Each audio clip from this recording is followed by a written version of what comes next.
नमस्कार, आप देखें टॉप 20 स्टॉक्स। दिल्ली स्टूडियो से मैं हूं Virendra Kumar. Markets strong move के बाद अपने आप को थोड़ा जस्टिफाई करने की कोशिश करते रहे, स्पेशली 7900 के आसपास अपना एक बेस, अपना एक रेंज, अपने एक कंसोलिडेशन का छोटा सा, अगर आप देखें, एक जोन आइडेंटिफाई करने की कोशिश करता हुआ निफ्टी 7905 पे। लेकिन अगर आप एक बार सेक्टर इंडस्ट्रीज को देखें, जो क्षेत्रीय इंडस्ट्रीज है, क्या मार्केट्स इन लेवल पर टिकेगा? नहीं टिकेगा। आप देखिए निफ्टी बैंक करीब 186। इस बीच राहुल गांधी, अगर आप देखें, इस वक्त कुछ बोल रहे हैं संसद परिसर के अंदर। आइए सुनते हैं उनको।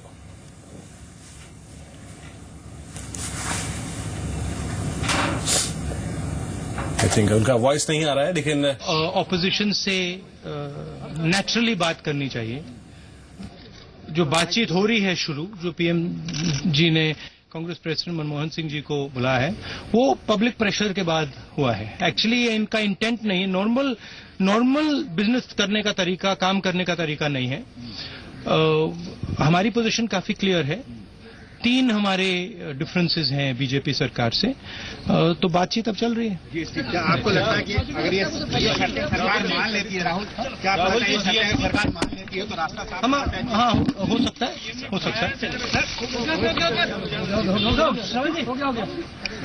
देखिए, संसद परिसर में राहुल गांधी बातचीत करते पत्रकारों से उन्होंने कहा कि देखिए, आज शाम को जो बैठक होने वाली है प्रधानमंत्री श्री नरेंद्र मोदी, सोनिया गांधी और पूर्व प्रधानमंत्री मनमोहन सिंह की, वो महत्वपूर्ण है। और उन्होंने कहा कि 3 ऐसे बिंदु हैं जिस पे हम बात चाहते हैं, स्पष्ट स्थिति चाहते हैं। उसके बाद ही आप देखें संसद की कार्रवाई जो है सुचारू रूप से चल पाएगी, शायद इसकी कमिटमेंट वो दे पाए। लेकिन यहां से सीधे मैं रुख करता हूं पहले जी बिजनेस की एक्सक्लूसिव खबर का।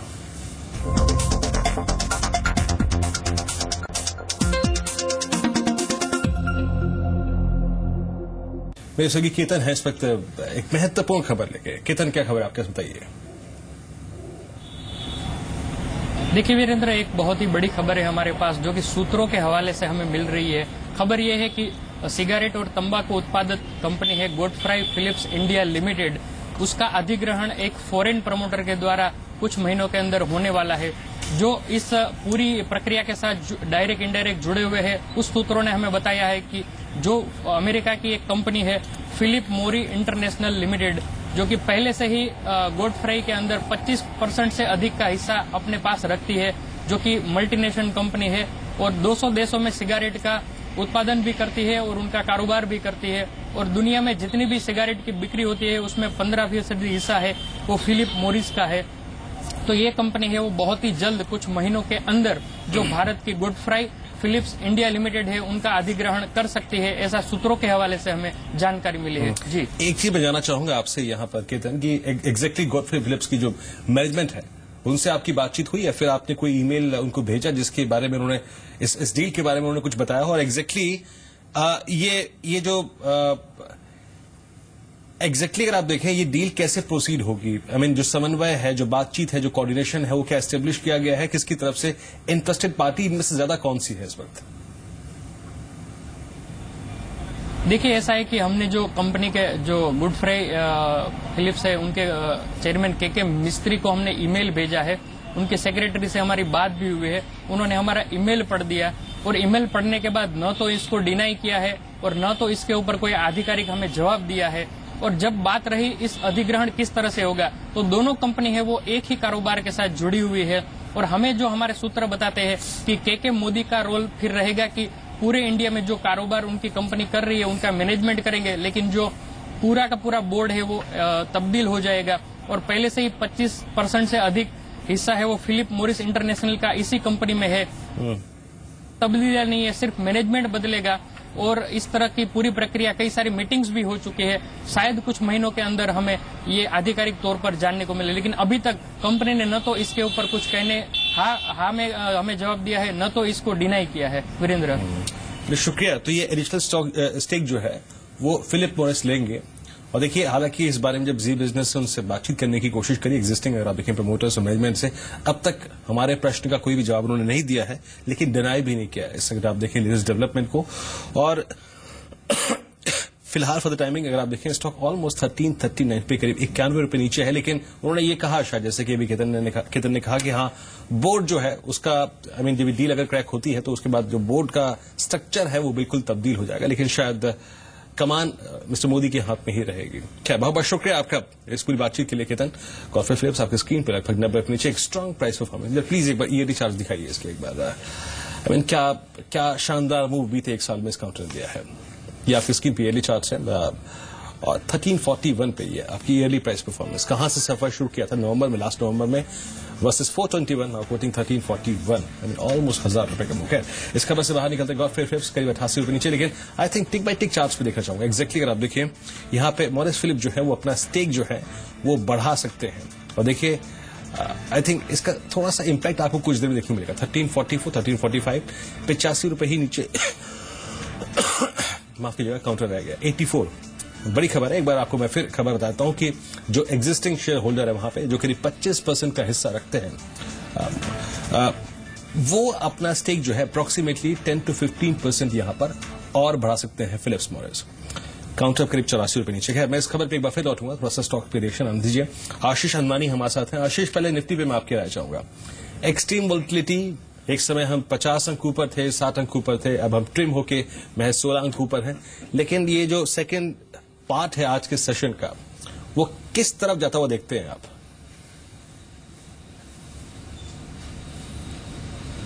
ये मुझे लगता है कि निफ्टी में प्रॉफिट बुकिंग जरूर आएगी थोड़ी सी, क्योंकि हम देखें कि स्ट्रक्चरली निफ्टी अभी कंप्लीट पॉजिटिव जोन में नहीं गया है। ये इसको मैं प्रॉफिट बुकिंग बोलूंगा, इसको मैं मार्केट का बियरिश अंडरटोन नहीं बोलूंगा, क्योंकि मुझे लगता है कि 7850 7820 एक बहुत स्ट्रांग सपोर्ट बन गया है पिछली पूरी सीरीज में। मुझे लगता है कि इसको ब्रीच नहीं करना चाहिए मार्केट को। ये मार्केट बाय ऑन डिप्स है। अगर आपको डिप्स पे कोई स्टॉक अच्छे मिलते हैं, जैसे अगर अभी आप देखें तो बैंकिंग सेक्टर काफी अच्छा परफॉर्म कर रहा है। आप अगर देखें मेटल सेक्टर बहुत अच्छा परफॉर्म कर रहा है। एक अंडर परफॉर्मर जो पूरी सीरीज में रहा है वो आईटी रहा है। मुझे लगता है आईटी में यहां से 2 से 5% 10% के ट्रेडिंग गेन्स यहां पे मिल सकते हैं ट्रेडर्स को, क्योंकि बहुत सारे स्टॉक्स अपने सपोर्ट पे, जैसे हम अगर टीसीएस की बात करें, एचसीएल टेक की बात करें, तो ये एक रिस्की बैट होगा, बट रिस्क रिवॉर्ड रेशियो यहाँ पे बहुत अच्छा है आईटी में।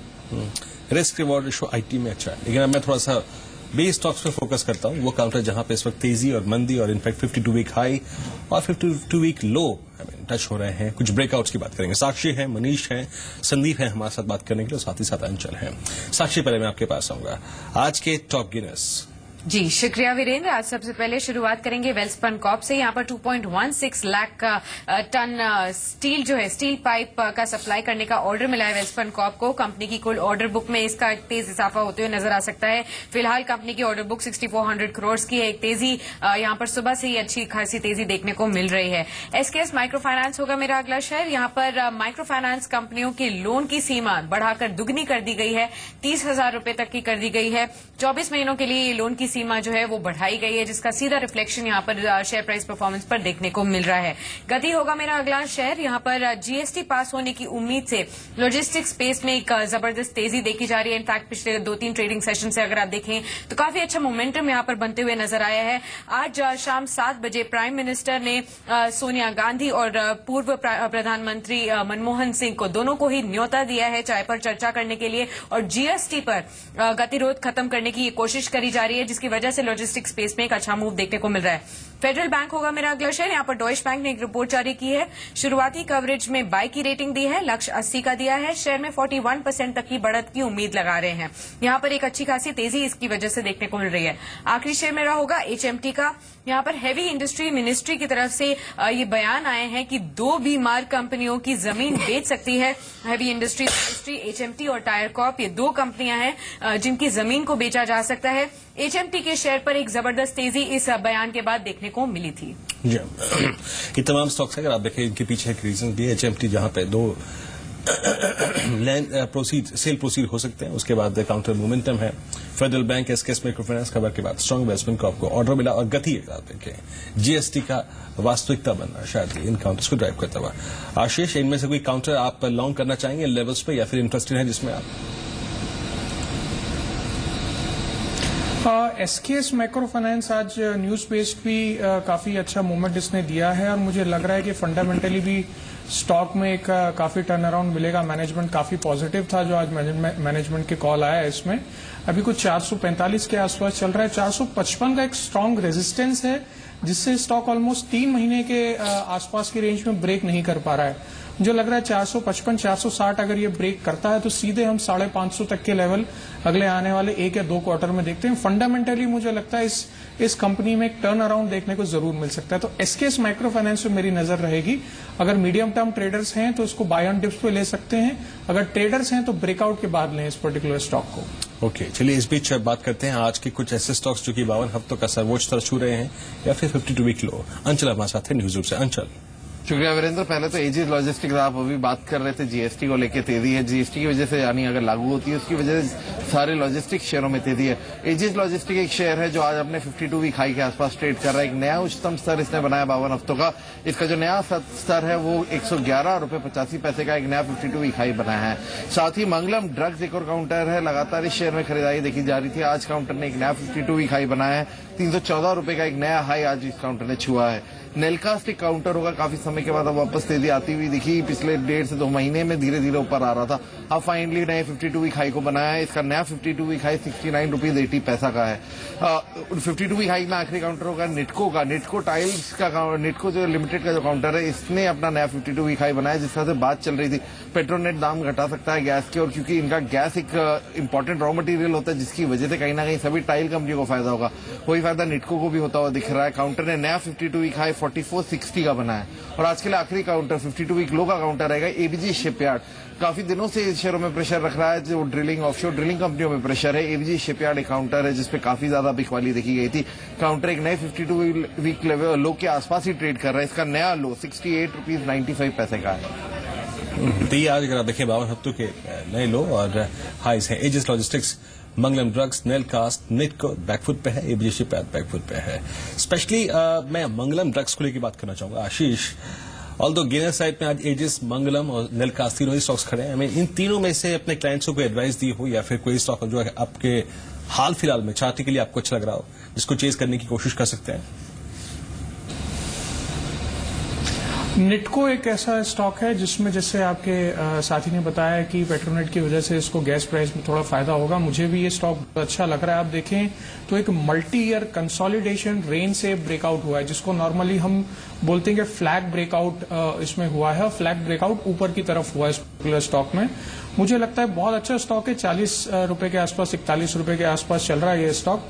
बाय ऑन डिप स्ट्रैटेजी भी यूज कर सकते हैं। फंडामेंटली भी ये काफी स्ट्रांग है और टेक्निकली भी एक बहुत अच्छा इसने ब्रेकआउट दिया अपने 52 वीक हाई पे। जो स्टॉक्स होते हैं नॉर्मली मोमेंटम इसमें बहुत ज्यादा होता है और एक टाइम वाइज आपको बहुत जल्दी इसमें रिटर्न मिल जाता है। तो निटको यहाँ पे मुझे बहुत अच्छा स्टॉक लग रहा है। पैटर्न भी बहुत अच्छी है, ट्रेडर्स इसको बिल्कुल बाय कर सकते हैं। ओके, निटको एग्जैक्टली अगर आप देखें यहाँ काउंटर कॉल ले सकते हैं आप इस आज की गिरावट के बावजूद। हमारे साथ अब संदीप भी है, आज लूजर से बात करेंगे। संदीप, आज कहाँ एक्सट्रीम डिसअपॉइंटमेंट, निराशाजनक हालात है इस वक्त चार्ट्स पे? शुक्रिया वीरेंद्र। सबसे पहले आइडिया की बात करना चाहूंगा। निफ्टी में सबसे ज्यादा गिरने वाले शेयरों में से एक है। कल आपको याद हो वीडियो से इन्होंने 2 सर्कल्स में स्पेक्ट्रम खरीदा था। 3,310 करोड़ रुपए की वो डील हुई थी। उसके बाद हमने देखा था शुरुआती कारोबार में गिरावट थी, लेकिन स्टॉक आप देखिए 4% ज्यादा की तेजी लेके बंद हुआ था। लेकिन आज कहीं ना कहीं वो जो कल तेजी आई थी उसको स्टॉक सस्टेन नहीं कर पाया।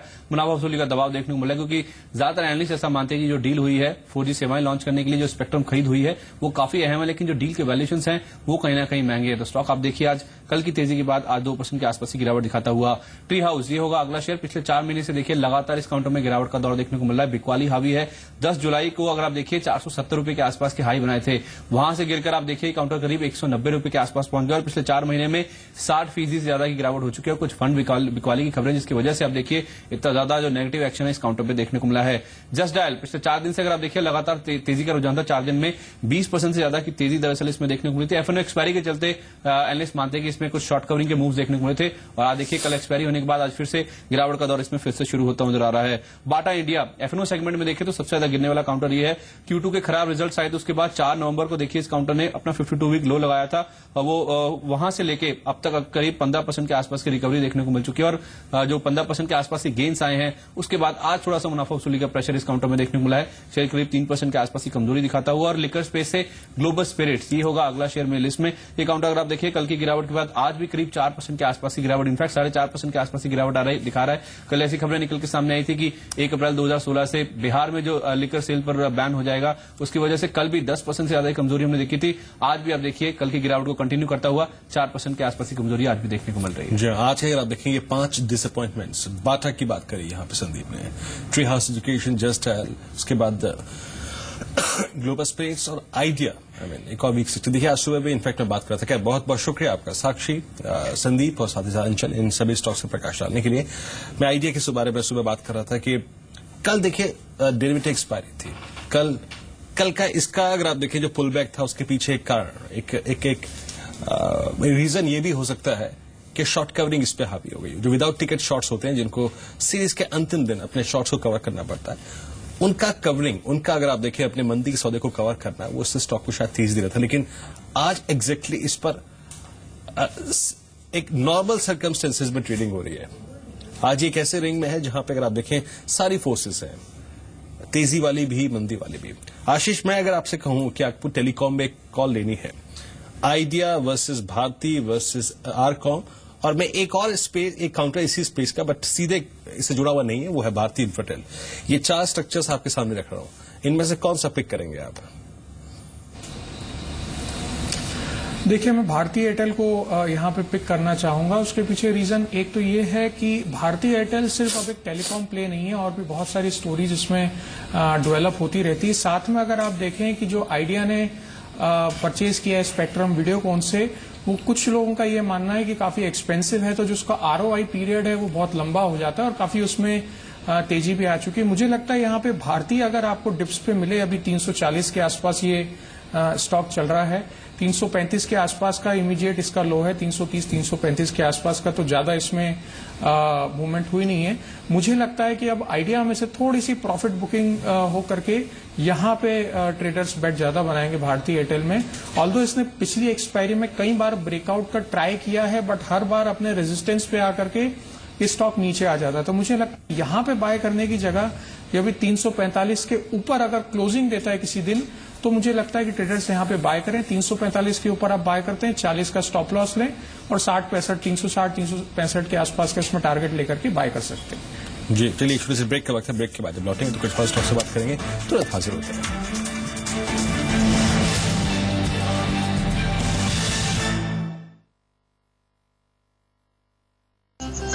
Now your money grows even while you sleep. BSE introduces Overnight Investment Product. Talent, it made him exceptional. Tackles made him tough. The critics made him tougher. Of the many things that make us who we are, what drives us from within is what makes us great. Driven by design, technology, and the road ahead. Tata Motors, made of great. Sharma ji ने सर्दी से बचने के लिए क्या क्या नहीं किया। जोर से हाथ मले तो रैश हो गई, इंटरनेट पे पढ़ने की सोची तो हाथ डिस्ट्रैश हो गई। फिर ऊपर वाले अंकल ने बोला, डोंट बी अ फूल, पहनो लक्स स्कॉच वुल।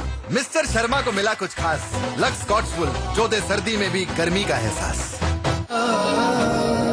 खुशियों के हर रंग की रंगत है हम,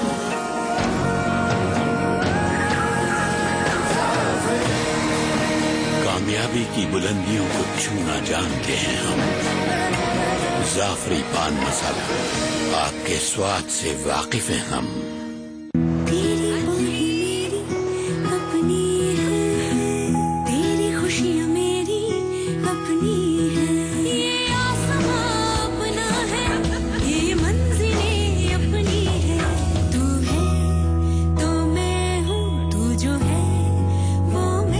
अपनेपन के रिश्ते को शुद्धता के साथ निखार रहा है पतंजलि केश कांति शैम्पू। जुग जुग जिया। 50 सालों से करोड़ों लोगों को इंतजार नहीं, एक बेहतर जिंदगी का हक दिलवा रहे हैं। UTI म्यूचुअल फंड, हक एक बेहतर जिंदगी का। Mutual fund investments are subject to market risks. Read all scheme related documents carefully. घर घर में अब एक नया अभ्यास, बिस्कुट की दुनिया में एक नया एहसास। पतंजलि बिस्कुट स्वामी रामदेव जी की प्रेरणा से बने इस बिस्कुट में मैदा नहीं है। पतंजलि बिस्कुट परिवार में एक नई चुस्ती प्राकृतिक गुणों से भरा। मैं निकल रहा हूँ। ओके। और ये तेरे लिए। ये किस खुशी में? एक तो आज तेरा मैच है और अरोरा अंकल के घर में भी तो। हाँ जी अरोड़ा साहब, आप मेरे साथ जरा स्टेज पे आ जाएं और बाकी लोग बाय। आपकी जरूरतों को वही समझते हैं जिनके लिए स्पेशल हैं आप, जिनसे dish TV only for you 9905 पर आज ही कॉल करें और पाएं ऑफर्स जो है खास आपके लिए, क्योंकि स्पेशल है आप।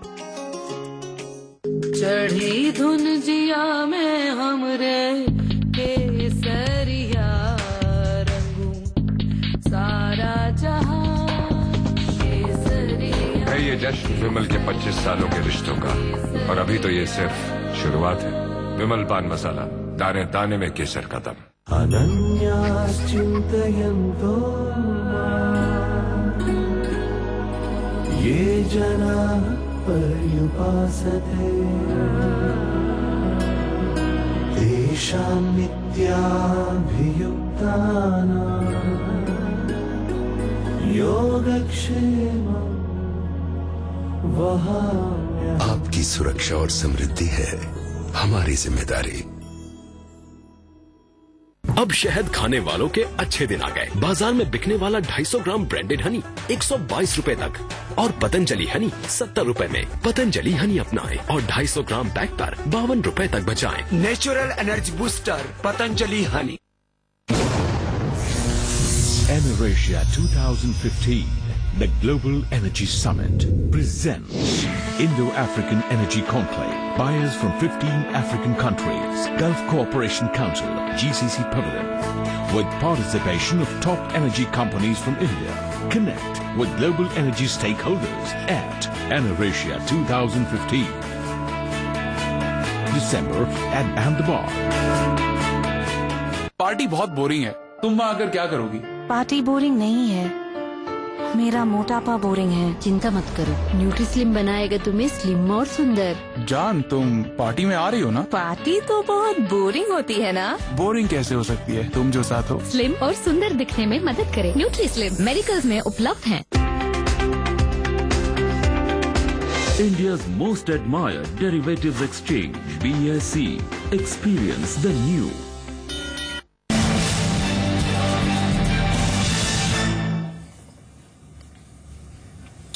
ब्रेक के बाद कार्यक्रम में आप सभी का फिर से स्वागत है। मार्केट्स को देखते हैं। निफ्टी और आप देखिए 20 अंकों पर 7900 के लेवल को होल्ड कर रहा है इस वक्त। लेकिन आज के कुछ स्टार प्राइस परफॉर्मेंस को देखिए। हिंदाल्को करीब करीब 3% ऊपर, Bank of Baroda, Vedanta, Punjab National Bank, Tata Steel, L and T आज एक थोड़ा सरप्राइज पैकेज है। इस सीरीज के पहले दिन एक मूव लेता हुआ एलएनटी। मैं एलएनटी में बात करूंगा, लेकिन उससे पहले विषय को थोड़ा चेंज करता हूं और बात करते हैं ग्रीन बॉन्ड्स की। जी हाँ, ग्रीन बॉन्ड्स ये क्या है? ये पैसा जुटाने का एक नया विकल्प कैसे है, और इसका इनफैक्ट प्रॉपर्टी क्या है, डेफिनेशन क्या है, थोड़ा समझने की कोशिश करते हैं। सुमित, पैसे जुटाने के विकल्प बहुत सारे होते हैं। आपने ये बॉन्ड सुना, वो बॉन्ड सुना, मसाला बॉन्ड सुना। ये ग्रीन बॉन्ड्स क्या है, और ये एग्जैक्टली जब पैसा आता है तो किस में लगाया जाता है, और ये कौन कौन से कॉर्पोरेट्स इन बॉन्ड्स को अब अपना एक विकल्प बना रहे हैं? शुक्रिया वीरेंद्र। जो विकल्प हैं वो बढ़ रहे हैं और साथ साथ नए तरीके की अब बॉन्ड्स जारी किए जा रहे हैं। पहले तो ग्रीन बॉन्ड की हम बात कर लेते हैं। ग्रीन बॉन्ड का चलन बहुत बढ़ा है हाल फिलहाल में, क्योंकि बहुत ज्यादा इनिशिएटिव गवर्नमेंट का बढ़ गया है अब ग्रीन एनर्जी को लेकर। सबसे पहले ये ऑर्डिनरी बॉन्ड्स की तरह ही होते हैं और उसी तरह ही कामकाज करते हैं, लेकिन एक अंतर जो होता है वो ये कि ग्रीन बॉन्ड से जो भी रकम जुटाई जाती है उसका इस्तेमाल ग्रीन एनर्जी से जुड़े हुए प्रोजेक्ट यानी कि रिन्यूएबल एनर्जी से जुड़े हुए प्रोजेक्ट में ही होता है। आमतौर पर कार्बन एमिशन नॉर्म्स या फिर कार्बन एमिशन को ईज आउट करने वाले जो प्रोजेक्ट होते हैं उन पे भी इसका खर्च किया जाता है, और साथ ही साथ renewable energy, water management, climate change, इस तरह के जितने भी प्रोजेक्ट्स होते हैं जो कि आपके नेचर से रिलेटेड होते हैं, नेचर के बेहतरी के लिए होते हैं, इकोलॉजिकल डेवलपमेंट के लिए होते हैं, उन प्रोजेक्ट्स के अंदर इससे जुड़ाई हुई रकम का निवेश किया जाता है। उसके अलावा अब तक ये दुनिया भर में जो ट्रेंड है वो आपको सामने है। करीब $1920 करोड़ जुटाए जा चुके हैं FY16 में। अब तक इसमें ज्यादातर जो रकम जुटाई गई है वो दूसरी छमाही में यानी कि second half of financial year के अंदर जुटाई गई है। अब तक जो आंकड़ा है वो $1920 का है, लेकिन पिछले साल करीब $3700 के आसपास था। और जिस तरह का ट्रेंड सेकंड हाफ में बढ़ रहा है, उम्मीद ये लगाई जा रही है कि हो सकता है $3700 का आंकड़ा भी थोड़ा टूटता हुआ दिखाई पड़े। इसके अलावा ये तो रहा दुनिया भर में ट्रेंड, लेकिन भारत में जो इसकी ग्रोथ है वो भी बढ़ते हुए दिखाई पड़ रही है। भारत में पहला ग्रीन बॉन्ड जो है वो फरवरी में आया था। ये यस बैंक लेकर आया था अपना ग्रीन बॉन्ड के जरिए, उन्होंने रकम जुटाई थी पहली बारी, और करीब करीब 300 करोड़ रुपए, एक छोटी पूंजी उस टाइम उन्होंने जुटाई थी 315 करोड़ रुपए के आसपास, वो उन्होंने ग्रीन बॉन्ड के जरिए जुटाई। लेकिन उसके बाद ये एक्सिम बैंक ने लेकर आया ग्रीन बॉन्ड, और उन्होंने करीब 3330 करोड़ रुपए, यानी कि 10 गुना ज्यादा रकम जो है वो एक्सिम बैंक ने जुटाई इसी बॉन्ड के जरिए। और अब लेटेस्टली जो है वो आईडीबीआई बैंक अपनी रकम जुटाने जा रहा है, और आईडीबीआई बैंक की भी करीब करीब 2300 करोड़ रुपए जुटाने की योजना है ग्रीन बॉन्ड के जरिए। तो ये इस तरह का पूंजी का जो ट्रेंड है, फिर जो रकम जुटाने का ट्रेंड है, वो बढ़ता हुआ दिखाई पड़ रहा है। आगे की सूरत अब ऐसी रहने वाली कि सेबी इन तरह के जो बॉन्ड्स हैं उनके ऊपर एक नजर रखने वाला है। उन्होंने कहा है कि 30 नवंबर यानी कि सोमवार को जो बैठक होने वाली है उसके अंदर इसका सोर्स कैसे इस्तेमाल होता है ग्रीन बॉन्ड से जुड़ाई हुई रकम, उसको, उसके अलावा इनिशिएटिव दिया जाएगा, या फिर हर जो कंपनी ग्रीन बॉन्ड के जरिए रकम जुटाई जाएगी उसको कुछ इंसेंटिवाइज किया जाएगा ताकि वो और रकम जुटाए इस तरह के बॉन्ड्स के जरिए। साथ ही साथ ये भी अब सेबी फैसला ले सकता है कि इनको घरेलू एक्सचेंजेस पे लिस्ट कराएं, कि अब तक ज्यादातर ग्रीन बॉन्ड्स ओवरसीज लिस्टिंग के लिए जाते हैं, तो भारत में प्रमोट करने के लिए अब घरेलू बाजारों में भी इसकी लिस्टिंग की बातचीत हो रही है। तो ग्रीन बॉन्ड एक नया टर्म जरूर है, लेकिन जिस तरह बढ़ता चला आगे आने वाले समय में उम्मीद लगाई जा रही है कि इसमें और ज्यादा कंपनियां भी आगे आते हुए दिखाई पड़ेंगी। तो ग्रीन बॉन्ड्स जो है वो और कंपनियों के पास भी एक विकल्प होगा पैसे जुटाने का। सुमित, बहुत बहुत शुक्रिया। आशीष, आखिर बहुत बहुत शुक्रिया इसका बताने के लिए। सभी काउंटर्स और इंडस्ट्रीज पर निफ्टी के लिए 22 अंकों पर एक छोटा सा ब्रेक के बाद देखिए आप फटाफट फ्यूचर रजत के साथ डेरिवेटिव सीरीज का पहला दिन, दिसंबर की सीरीज का पहला दिन, कहां स्टॉक एक्यूमुलेशन है किन स्टॉक फ्यूचर्स में, बात करें थोड़ी सी ब्रेक के बाद।